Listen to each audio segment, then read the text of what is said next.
Same injury. I mean, we didn't have anything new today. Sky Moore came back and did some work, easing himself back in off the hamstring. Other than that, Jared Wiley, Drew Tranquil, Fulton, Bush, Marquise Brown, bringing Stool there, same as we had yesterday. So nothing changed there. It was good work today. We were non-pads, but we had a nice long practice with it. Got a lot done for a non-padded practice. Part of the league rules, on what you've got to do, what you can do and can't do. So this was one of those days that we had. So with that, progress being made. Time's yours. Red zone work today. I just wonder how you evaluate your work there last year as a whole, whenever you did the offseason. Yeah, red zone, third downs. These things you can always get better at them. So even though we were one of the top third down team, well, you got to be better at that. So on both sides of the ball, we did well. Red zone, we did pretty good there. In certain situations down and distance. So we got a lot of second and third down plays today, which end up being important. You don't get a lot of work on that in the red zone, so we tried to focus on that throughout there. Christian Fulton to be available soon to start working? We're hoping, yeah. We're just kind of taking it day by day. He started to run here, so we'll see where it goes. Andy, last time we talked about Hollywood, we said you hope it wasn't serious. Do you have any update on his status? Making progress, but it's in that ankle area, so we just want to make sure it's right. That's how we want to come out of this thing, and he is making progress, but we'll just see. It's not serious. When I say serious, I'm talking about surgery. It doesn't look like he's going to have surgery, but we got to let it heal up and go. How impressed have you been with Thornton and Brownlee, two guys who kind of spiked for the end of that room? Yeah, no, listen, I think they're doing a nice job. I mean, you saw Brownlee with a couple of high balls there. I didn't hear who the other one was you mentioned. Yeah, Thornton's doing a nice job too, likewise. So both are big guys. Thornton is a runner, and Brownlee is a big, strong kid.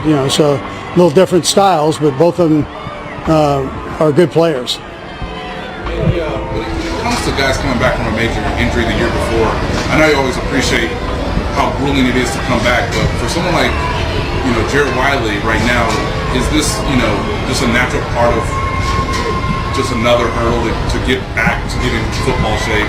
Yeah, he's got a little swelling in there, so we just got to watch that. And we were trying to limit his reps and ease him in, but it swelled up a little bit, so we're just keeping an eye on it. Yeah. Coach, how's Kelce played so far this camp in your mind?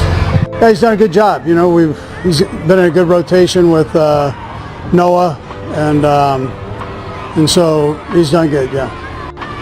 Andy, is there a clear leader in just the position battle at tackle right now? Obviously, you have Jordan Taylor, you have Josh Jones, and is there any kind of lead right now? Listen, we feel like we need all of them. So, but they're rotating and doing that. And we'll just see. We'll see who the two are at the end when we get done with it. Yeah. Setting that scuffle aside that Ashton and Josh had the other day, they seem to have like a rookie rivalry going. Do you enjoy that? Do you watch that when a couple of rookies kind of have that with them? Yeah, it's one thing you see with the rookies because they do a couple different things before we actually get them out on the field, where they're together at these different functions, and so there's certain pride in your rookie class and how you're going to establish yourself, and then when they compete, those two are competitive guys, and they get in there and bang it around a little bit, and I think it's all healthy. They're friends, so it works out off the field, but they're both trying to chase a starting spot and see what they can do there. Yeah, Andy, how beneficial has it been having Juan Castillo and Cameron being out there with Ed and Corey to really kind of build some of those young guys? Yeah, it's been great. Juan's left here now, but to go back to Michigan, but he was great to have here with that experience. Cam's just getting into it, but he can give him that side of just having played, and so there's merit to that. And he's got a knack, good communicator, and looks like he's a real good teacher. Yeah. Let's talk about Daniel Goyles. Yeah, he's doing a nice job too. He's catching the football well, strong. Looks like the quarterbacks trust him. That's a big part of it. You can, as you watch, you just kind of see who the quarterbacks are going to. and there's a certain trust that they're developing here in that kid. So that's, that kind of speaks for itself. Yeah. Okay, thanks, Coach. All right, good. So quickly. Just him leaning on me and me just trusting in him. Definitely that, and just learning from him and do what he says honestly. So. What's been the biggest challenge in just transitioning from college to this level? Probably how fast everything is. Everything's a lot faster, quicker.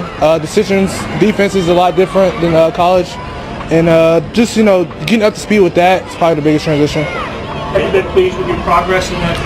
I feel like I've been doing really well. So. How do you get chemistry with Mahomes? I mean, he sees things a certain way. Do you sit by him in the meeting room? I mean, what are some of the things that you do? Yeah, in the meeting room, he tells me everything I need to do, and then off the meetings and stuff like that, while I'm just out here, he'll tell me corrections and stuff like that, and then obviously after the play, he'll let me know on the sideline. So go for that. I guess easier thing when you're doing a route and he tells you what he wanted the day before and he puts it on you.